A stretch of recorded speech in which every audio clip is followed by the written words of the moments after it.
Assalamualaikum warahmatullahi wabarakatuh. Sekarang kita di pertemuan keempat ini untuk kuliah geologi sumber daya mineral. Hari ini kita akan bahas tentang konsep estimasi dalam bentuk fin. Tapi sebelum itu kita akan bahas apa itu fin dan di Indonesia seperti apa bentuk-bentuk dari fin itu. Nah, ini kita baca lagi buku tentang eksplorasi di Indonesia sejak 1993 sampai 2017 oleh Theo van Leeuwen. Kita akan di sini beberapa deposit yang terkait ya. Monggo diperhatikan nanti bukunya silakan dibaca atau download. Ini buku gratis. Oke. Oke. Kita melihat ini ada ini nah yang deposit yang akan berhubungan sama vein itu umumnya epithermal umumnya ya, tapi nggak semua. Misal ini ada HSE, ISE. Nah, ini yang kuning. Nah, yang kuning ini sabuk-sabuk yang biasanya berhubungan sama vein. Ya, kuning. Daerah-daerah berhubungan sama vein. Walaupun nanti ada apa namanya polimeter yang hijau, ini juga bisa berhubungan sama vein. Oke. Jadi bentuk deposit itu umumnya juga dipengaruhi oleh tipe depositnya. Ya, dan ini di Indonesia kalau kita ngomongin gold deposit atau copper dan ini yang pasti dia akan berhubungan sama umumnya vein yang disebut adalah vein. Misalnya ada Gunung Pani, sekarang dikembangin ya, ini jadi ISE dan LSE. Ini vein. Semua ini vein, rata-rata semua vein. Gunung Limbung Jawa, cabang kiri, kalian itu body, tapi ada juga veinnya. Tungsten ini porfiri, tapi ada veinnya. Nah, jadi ya. Jadi yang kalian harus ketahui adalah eh, bagaimana bentuk-bentuk dari vein itu. Misalnya Monmuro. Monmuro itu ada ISELS, AUAG, veins. Ya, ditemukan 86 sudah lama 3 million ounces AU. Nah, ini adalah sumber kita bilang cadangan atau sumber daya mineralnya, resource-nya. Ya, 3 million ounces itu kurang lebih 9 lumayan besar ya. Kemudian masuk Varia 0,12 million ounces. 0,12 million ounces itu 3 kali 30 aja. Jadi kurang lebih 3 ton. Ya. Dan ini ada cempakan aluvial. Ya, Lemeonga ini vein juga. Banyak vein ya. Iya, banyak sekali vein. Nah, di sini Anda harus paham nanti karakter dari deposit-deposit itu. Oke. Kemudian ada yang lain. Nah, ini banyak. Ya, ini vein, ya, kedong-dong vein. Rata-rata banyak yang vein ditemukan di Indonesia. Ya, nanti tugas Anda itu ya, Anda coba eh, mengambil salah satu dari prospek ini, kemudian Anda jelaskan sumber dayanya. Oke ya. Oke. Kita catat nih.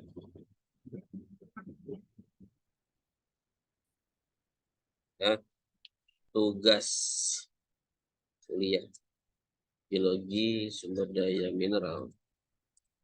Nomor keempat. Menjelaskan tentang ada prospek yang tercatat dalam buku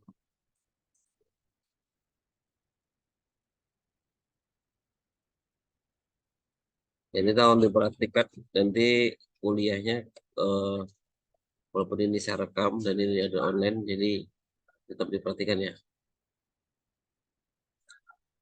Lurus memori.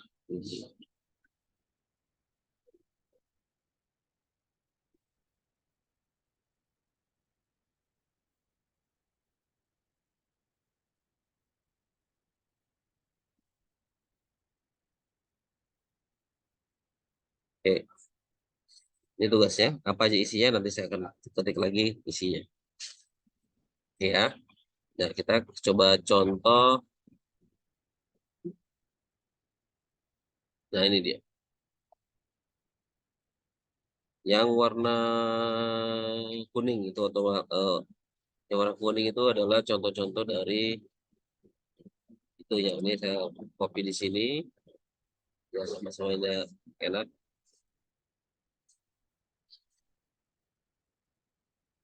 Oke.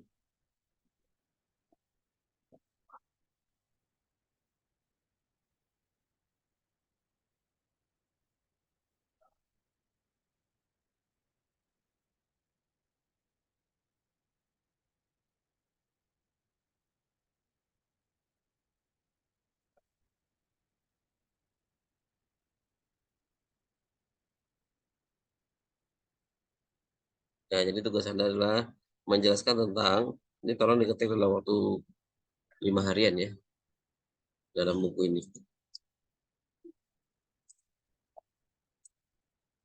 Oke.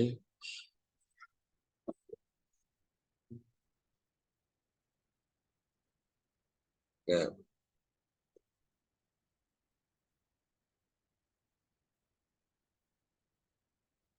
yang kurang lebih ini lokasi-lokasinya Anda cari, bagaimana cara mencari, silahkan searching aja.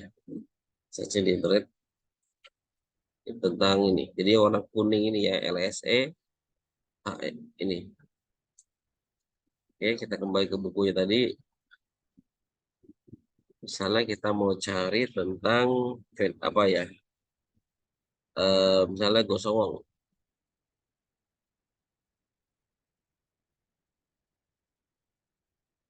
Dia Fin AU tahun 95 ditemukan 6,9 miliar onsis ya. Ini batunya. Sebenarnya sini ada penjelasannya ringkas. Hanya tidak perlu detailkan. Banyak referensi terkait deposit di sini ya.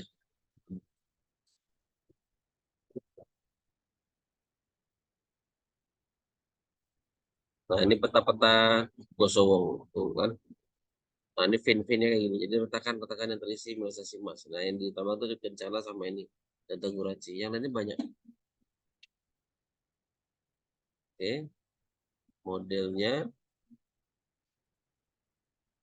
bentuk barangnya, modelnya ada nggak di sini?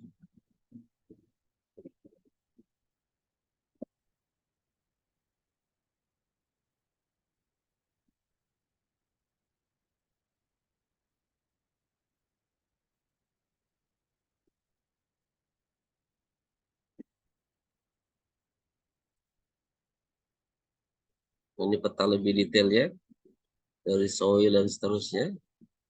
Jadi kita dapat vein Gosowongnya gitu. Nah, ini bentuk dari model 2 dimensi dari pemboran yang nanti akan dihitung sebagai modal dari sumber daya alam. Jadi modelnya seperti ini untuk gosong ya. Jadi retakan ada anomali vein. Nah, 28 meter 50 gram per ton AU. Nah, ini ada kalau ada tulisan 28 M, at itu berarti channel sampling ya. Sampelnya menerus. Dan ini kadar sangat tinggi. Itu. Jadi bentuknya V seperti itu. Nah, ini tempat yang lain ada, kemudian dapat penemuan baru dari eksplorasi ditemukan kencana K1 yang ini yang super super high grade ya. Itu. Nah, jadi dia ya seperti itu. Jadi gosong seperti itu ya. Di gambarannya bagaimana ini 3D-nya nanti ada cari tentang gosong, nanti ada 3D-nya apa namanya? Pemodelan-pemodelannya. Oke, itu gambaran itu gosong. Sekarang coba kita cari tempat lain. Jaket Ojo Lali. Nah, ini fan seperti ini retakan. Jadi kalau peta fan hanya begini-begini aja. Keras garis gitu. Nah, ini model geologinya. Kemudian udah nggak ada ya? Ya, banyak lah database-nya. Oke, sekarang kita itu pengantar saja. Kemudian kita lanjutkan lagi tentang apa namanya keperluan dari eh, ya ini. Nah ini dia. Kita kan mengacu ke sini. Jadi apa yang kita pelajari dalam sumber daya itu, sumber daya laporan sumber daya, apa aja yang harus ada di situ, apa parameter-parameternya yang harus diperhatikan, itu ada di tabel kita sebut sebagai tabel eh, checklist ya, checklist dari KCMI report.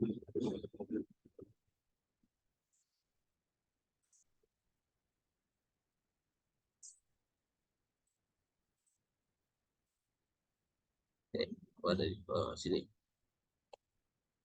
Ya, ini kan kalau eksplorasi yang ini, karena kita masuk ke sumber daya, itu kalau dicatat poin-poinnya, pelaporan hasil eksplorasi, kita masuk ke pelaporan sumber daya mineral. Nah, kalau sumber daya mineral apa aja yang dicek kalau sebenarnya? Pertama, keterpaduan database. Oke, database. Tindakan diambil memastikan bahwa data tidak rusak. Jadi database dicek. Jadi kalau Anda melakukan sumber daya, berarti ada validasi data dulu. Validasi database ya.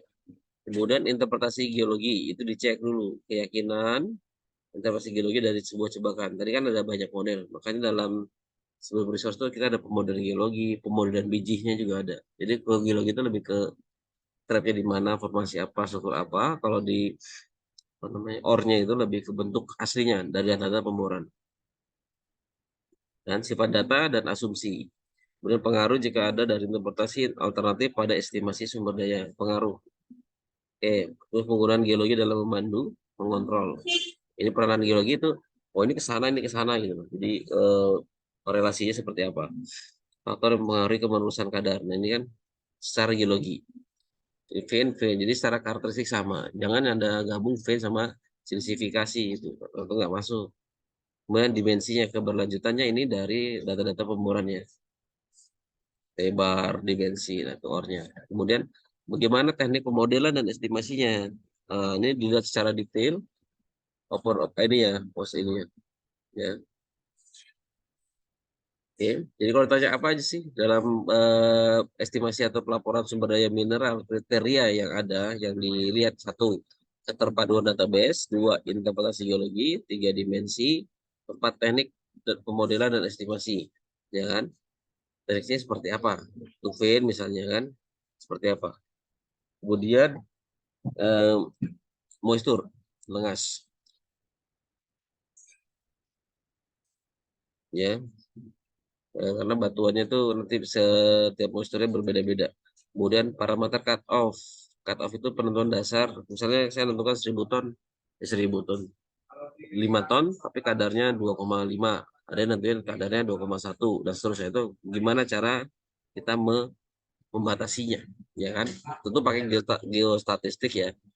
Dan nanti kemampuan juga dari secara ekonomik, viability-nya, secara ekonomiknya bisa diekstrak. Nah, faktor penambangan hasilnya diberikan oleh penambangan, bisa ditambang atau enggak, dan seterusnya itu ya. Konsepnya mau seperti apa, kan? Parameter geoteknik ini masuk, karena nanti kalau dia nggak bisa diambil ya sumber daya nggak bisa dihitung. Kemudian faktor metalurgi, ada nggak faktor metalurgi dari situ? Yang kadar tinggi tapi nggak bisa diekstrak sama aja itu tuh nggak perlu hitung. Karena kemarin sumber daya itu kan targetnya adalah ekstraksi ekonomis, ya. Kemudian ada bulk density, nah, density harus ada. Kenapa? Karena ini untuk hitung nanti volume berat atau berat. Kemudian klasifikasinya ini berdasarkan data statistik dan kompeten persen, ya. Dia menentukan klasifikasinya seperti apa. Kemudian ada juga nanti beberapa laporan yang ada diskusi tentang relativitasan yang ada dengan orang-orang lain atau dengan eh, stakeholder. Oke, jadi untuk sumber daya tadi ada beberapa hal. Satu, kita harus tahu pertama database-nya ada, perpaduannya seperti apa, interpretasi geologinya, dimensinya, teknik pemodelan dan estimasi, ya seperti apa, moisturnya seperti apa, kemudian parameter cut off-nya seperti apa, faktor penambangannya seperti apa, asumsi penambangannya, metalurginya, ekstraksinya seperti apa, kemudian bulk density-nya dihitung dengan metode apa dan seberapa banyak, kemudian klasifikasinya. Jadi oh ini apa namanya invert ini itu beda. Kemudian diskusi tentang keyakinannya, ya diskusi dengan orang lain atau pendapat lain, gitu. Nah itulah hal-hal yang terpengaruh oleh sumber daya, ya hal-hal yang ini oleh sumber daya. Oke, di video pertama ini kita prakata tentang apa saja tentang di sumber daya dan tadi pengantar tentang apa namanya eksplorasi yang menghasilkan deposit tipe vein. Yang ada harus kita ya tipe vein itu ya bentuknya gitu. Vein itu ya garis-garis. Oke. Sementara itu dulu, nanti kita masuk ke sesi kedua, kita lihat lebih detail tentang bentukan-bentukan dari vein system. Terima kasih.